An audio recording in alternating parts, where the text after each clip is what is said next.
Hi, I'm Remi Ayodele. Welcome again. Today is day 11 of our Summer Connection Challenge, and we are back in my book, Practically Connected Parenting, 21 Ways to Create Timeless Memories in the Teen Years. Today we're talking about go grocery shopping together with your teenager. Honestly, they're going to learn to eat, right? So when they're out of your house, they need to learn how to go grocery shopping.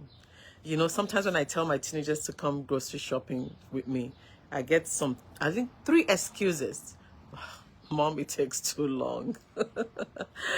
Oh, I'm tired. I have homework to do. Oh, no, I told my friend I'm coming over. There are different excuses. But once we get into the grocery store, it shifts. Now they're engaging. They're part of the process. They're helping you check off the list. They're helping to select different things. In my home, there are 3 different characters in my home, 3 different children, 3 different personalities. Let me tell you about my first daughter. She's the athlete. When she was in high school, she played varsity tennis. So she was always busy from morning sun up to sundown. But when I get her grocery shopping, this is what happened. She showed me her smoothie powders.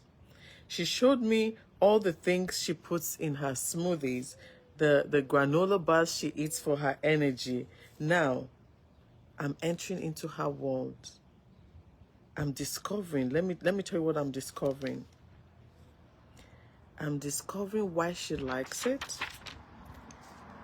how she's using it, and I get a peek into her world.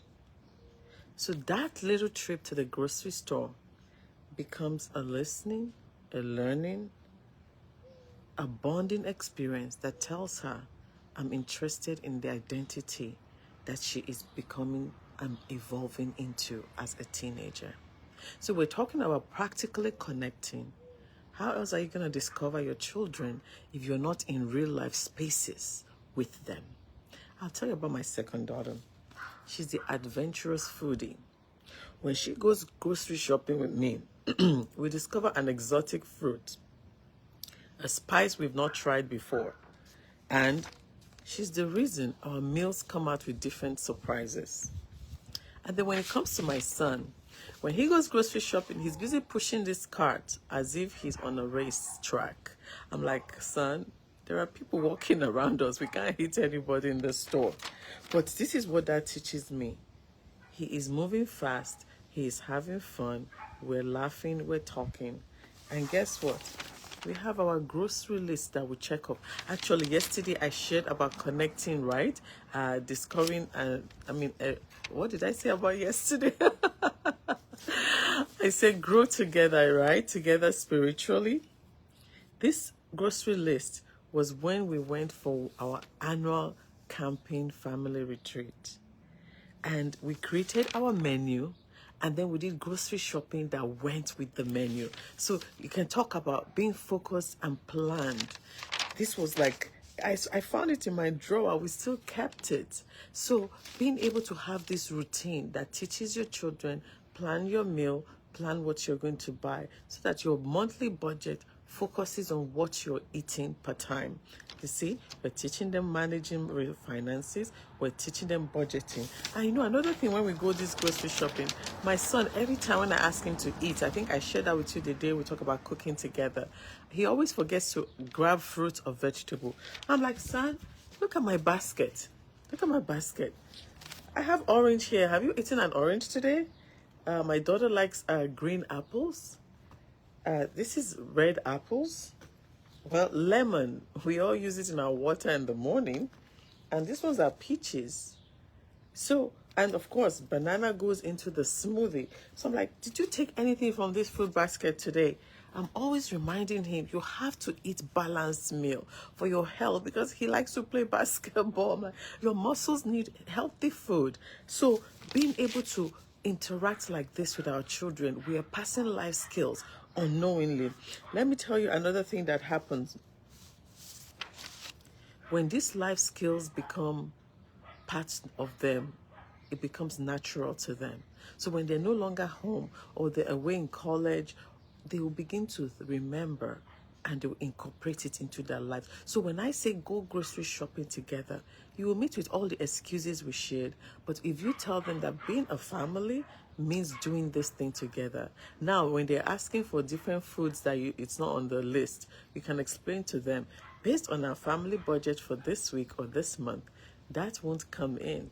Of course, give them miscellaneous so that they can choose one or two things that they like personally. But when it comes to sugar, oh, let me tell you, I was grocery shopping with my daughter the other day. She had chosen one cookie, and then she saw something else. I said, well, you have to make a choice. Which one do you want? Because it's not like we can't afford it, but helping them to know that life has choices. That's pretty much it. So what are the life skills we're actually learning together? Number one, decision making, right? Comparing brands and prices and the nutritional content. Now, the other day I was going shopping with my second daughter, and she was like, oh, Mom, we can't buy that. That one has trans fat. I'm like, whoa. So you can see that some of the things they're learning in school is transferring into the home, being able to choose, read labels and the brands and prices. Oh, we wanted to buy, I can't remember what we were trying to buy.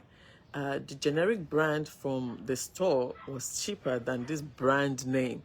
So we looked at the ingredients, it was the same thing. So yes, we chose the generic brand from the trusted store. So this is the way of comparing things so that is decision making. Do I choose this or do I choose that? Number two is budgeting, managing money and making value-driven choices. Like I said, we have a budget. You choose your sweet for the month will be in the pantry for you to take with you anytime you need it, but you don't choose multiple treats. Fruit is your best sugar source so that it can digest in your body. Because honestly, if you allow teenagers to choose all the sweets they want, now it's not a matter of being able to afford it. It's a matter of what are they feeding their body. So going grocery shopping, you can say, oh, why am I talking about this about teenagers? It can be the same for younger children. Younger children throw tantrums when you don't buy the things they want in the grocery store. But it's also teaching them that no, you don't get everything you want in life. Not because you can't afford it, but it's not healthy for you. And so the same with our teenagers, because yes, they want that freedom of choice. So we allow them to choose what they want, but not everything that they see. And so number three is teamwork. Working together on the list. Like this list, when we're going to go on that retreat, I said, well, everybody, let's come. What would you like to eat? So that food will not be a reason for you to be bored and complain or whatever thing. So we made the list together. And so we created the grocery list together. We made the menu together. And so everybody had something that they like to eat. And because we're gone for that whole week, everybody's in charge of one meal. So when it's breakfast time, if you're in charge, you bring out all the stuff, set it on the table, and we all eat. So that is, you're working together as a team. And then what is the number four lesson we're passing on when we go grocery shopping with our teenagers is healthy communication. Discussing the needs, the wants, and the opinions. So like, oh no, Mom, I don't like that brand because of this. So now you're hearing their thought process. You're helping them to discuss what they need versus what they want. Now you're helping them decision-making skills, which is what we started with, right? So the lessons we teach unknowingly when we go shopping with our teenagers: 1, decision-making; 2, budgeting; 3, teamwork; 4, healthy communications. Why do you want this and why would we not get it?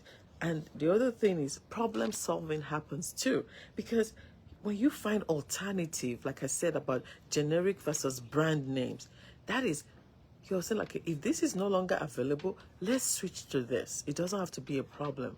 Let's go on with our life. So we can negotiate. Also, okay, I want this, I want that. You can negotiate. It's a win-win situation. Okay, you choose this cookie, I choose that one. We can share it together. Okay, so we're taking this protein powder this time. You know, I like this other one. When this one is finished, we can switch and compare the two. So negotiation skills happens even when you go grocery shopping together. And best of all, when you do this thing, sometimes it's not all 3 children that go with me. Sometimes it's 1, sometimes it's 2 of them. And yes, occasionally all 3 of them. have gone grocery shopping with me. But that takes us to stories that we share with each other, and they will begin to say, remember when. Remember when. And so, talking about remembering when, I'm going to go to my book. I remember when I was home as a teenager with my mom. And this is Go Grocery Shopping Together, which is chapter 11. And it's on page 81. I'll read this page for you. Going grocery shopping with my mom wasn't just about checking off a list. It was a cherished ritual, an integral part of our family rhythm. As an elementary school principal at the time, her weekdays was packed, being in school, so we dedicated 1 or 2 Saturdays a month to bulk shopping.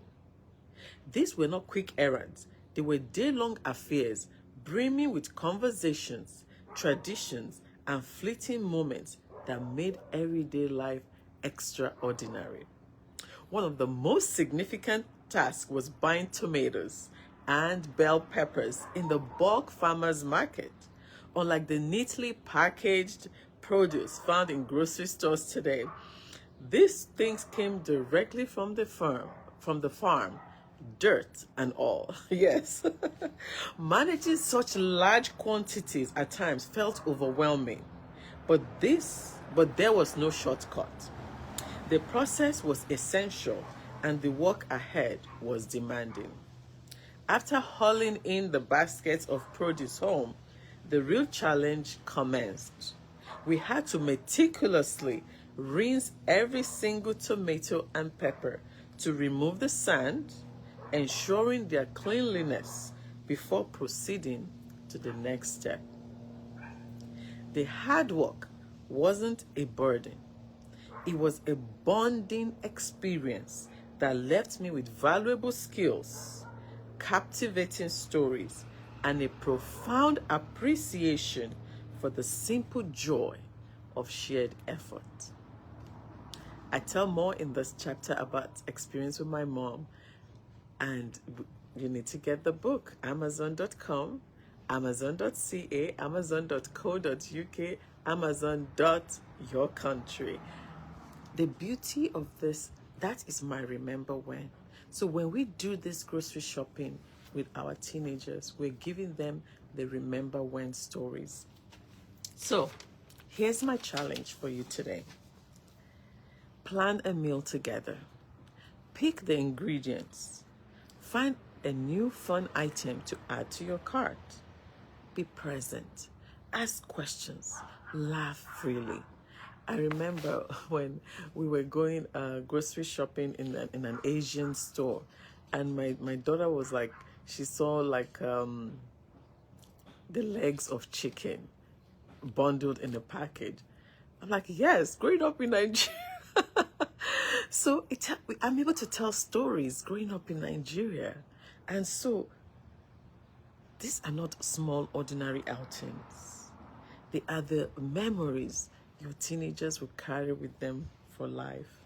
Far beyond the checkout line in your grocery store, far beyond hurling tomatoes in the farmer's market, you are giving them something they will cherish for life. Because what's the essence of this book?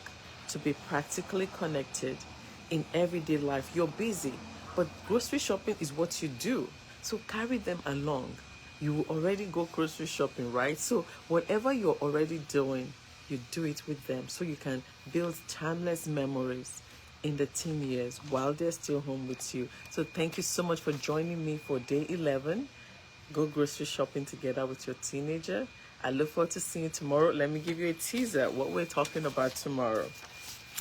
Da-da-da-dun. Travel together. So I'll see you tomorrow. Have a most beautiful day. Bye-bye.